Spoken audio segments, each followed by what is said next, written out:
From the Home Slice News Center, this is the Daily Slice for Friday, April 1st, 2022. I'm D. Ray Knight, and this is what's going on. Here is the latest on the war in Ukraine. Ukrainian authorities say Russian troops have left the heavily contaminated Chernobyl nuclear site and returned control of the facility.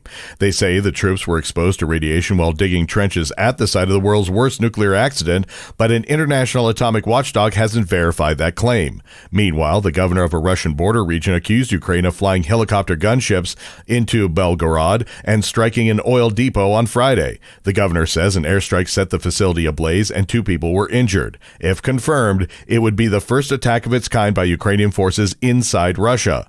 In Ukraine, residents of besieged cities awaited blocked supplies of food and help evacuating. In news closer to home, authorities in Custer County say a man fatally shot an intruder who allegedly began attacking him. Authorities say the incident happened Sunday night in the Pass Creek Road area.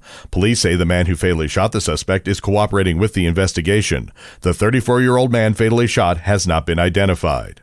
Governor Noem wants federal rental assistance funds to go to several tribes. Amy Rose has more. South Dakota Governor Noem has returned $81.5 million in emergency rental assistance funds to the federal government, and she's asking that a portion of it be redirected to 3 tribal nations. Noem sent a letter to the Department of Treasury on Thursday saying she's returning the funds that were originally sent to the state to help people pay rent during the COVID-19 pandemic. She's asking that $17.9 million of that money be redirected to the Ogallala Sioux, Lower Brule Sioux, and Crow Creek Sioux. Rapid City Mayor Steve Allender says he is encouraged after talks with the local indigenous community this week.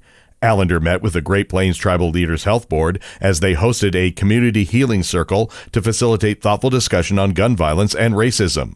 Allender says Rapid City as a community gets to decide what values to bring in. He says despite having this bad moment in the community, city leaders will be working with tribal leaders to keep the communication lines open. In national and international news, talks between Russia and Ukraine have resumed via video link. Russian delegation head Vladimir Medinsky published a picture of the talks underway Friday. Ukrainian President Volodymyr Zelensky's office confirmed that the negotiations had resumed.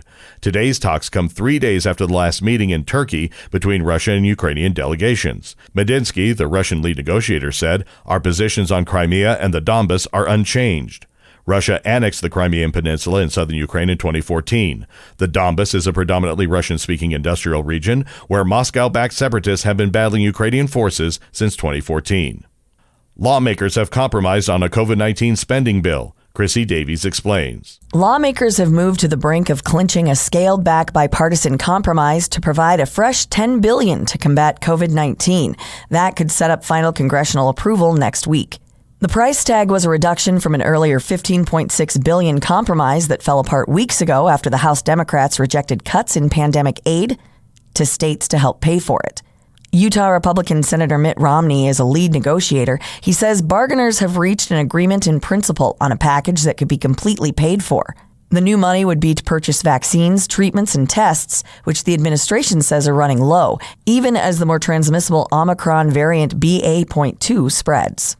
The Final Four tips off tomorrow night in New Orleans. It'll be the University of Kansas versus Villanova and the University of North Carolina taking on Duke. Your weather forecast from the Home Slice Weather Center. Expect a rain-snow mix today and a high of 48. Tonight's low 29. For your weekend, partly sunny and highs in the 50s. And that was your Daily Slice for Friday, April 1st, 2022. The Daily Slice is a production of Home Slice Media Group, hosted by D. Ray Knight with Amy Rose and Chrissy Davies. Executive producer Mark Houston. Engineered by Chris Jacquez. I'm D. Ray Knight. Have a great day.